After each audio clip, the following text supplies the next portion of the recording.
আরবে চলে গেছে। একটা লম্বা সময় 50-60-70 বছর ধরে মক্কা মুকাররমার মদিনা মনোয়ারার আমির ছিলেন। মক্কা মুকাররমা আর মদিনা মনোয়ারার আমির ছিলেন তিনি হযরত মাওলানা সৈয়দ আহমদ খান সাহিব রহমতুল্লাহ আলাইহ। 107 বছর বয়সে 107 বছর বয়সে সাউথ আফ্রিকায় ওইখানে তিনি ইন্তেকাল করেছেন। দাওয়াতের কাজে আফ্রিকায় গিয়ে ওইখানে তিনি ইন্তেকাল করেছেন 107 বছর বয়সে। ঘরে নয়, ওই বছরে ঘর থেকে বেরোবো কিনা আমরা আল্লাহই জানি, কিন্তু দিন যদি ভিতরে দিনের দরদ আর ব্যথা যদি এখানে থাকে তো কোনো অবস্থা তাকে আটকাতে পারবে না। 107 বছর বয়সে আফ্রিকায় গিয়ে ইন্তেকাল করেছেন। দিল্লি মার্কাজে ওই মদিনা মনোয়ারা থেকে মাঝে মাঝে বছরে 1-2 বার যখন পালনি মাসওয়ারা হতো আসতেন। তো যখন উনি কথা বলতেন, আমার একটা বদভ্যাস ছিল, আমি সামনে বসতাম আর প্রত্যেকটা বয়ানে আমি নোট করতাম, হাঁটতে একটু চলতো ভালো, নোট করতাম। একদিন ওনারা এই কেচ্চাও নিজে শোনাচ্ছে, আমি পানি জাহাজে সফর করছি জামাত নিয়ে, ফজরের ওয়াক্তে আজান হলো, পানি জাহাজ আজান দেয়া হলো, লোক উঠে উজু অগারা সেরে নিলেন। এইবারে নামাজ সুন্নত যে যার মতো পড়ে কাতার দেওয়া শুরু হয়ে গেছে।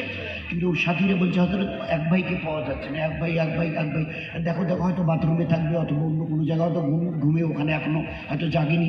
তো যেখানে শুয়েছিল তারপরে বাথরুমগুলো অমুক পানি জাহাজে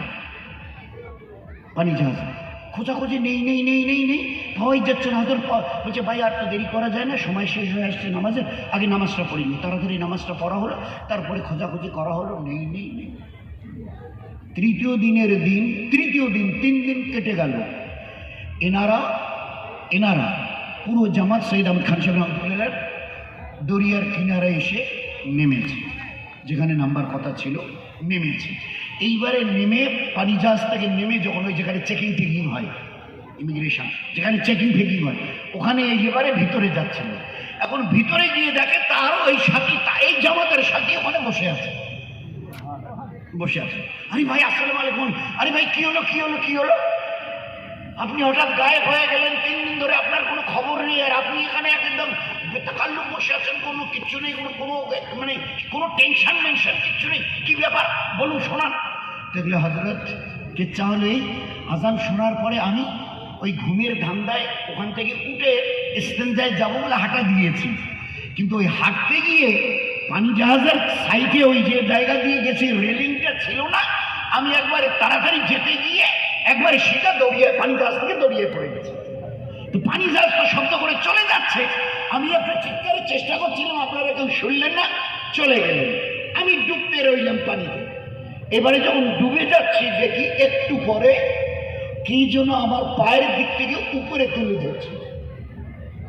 পরে ভালো করে বুঝতে পারলাম, যখন একদম পিঠটা তার ভেসে উঠেছে, দেখেছি এটা একটা বড় মাছ, আমি ওর পিঠে আছি। তখন হুশ হয়েছে, ওহো আমি তো নামাজের জন্য উঠেছিলাম।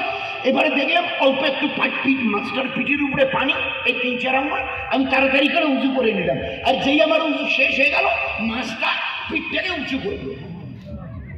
আমি পিটারের সঙ্গে ফজর পড়েছি, জোহর পড়েছি, আসর পড়েছি, মাগরিব পড়েছি, ইশা পড়েছি, তারপরের দিনের 5 ওয়াক্ত পড়েছি, তারপরের দিনের পড়েছি। আমার এই 3 দিনে খিদে লাগে নাই, আর এই 3 দিনে আমার কোনো পেশাব আর পায়খানা কোনো ইস্তেঞ্জা হয়নি। আর 1 ওয়াক্তের নামাজ হযরত আল্লাহর কসম দিয়ে বলছে আমার কাজা হয়নি। যখন এই নামাজের টাইম হতো আমি একটু উপস্থিত হতাম, মাছটা একটু নিচের দিকে পিঠটা করতো, পানি উপরে চলে আসতো, আমি তাড়াতাড়ি উঁচু করে আমার উঁচু হয়ে যেত, আবার পিঠটা উঁচু করে দিত। এসব হাজারো কিচ্ছা হবে। তুমি হবে রবে। এই জন্য সম্পর্কটা কোরআনের সঙ্গে একটু করি। কিসের জন্য? আল্লাহকে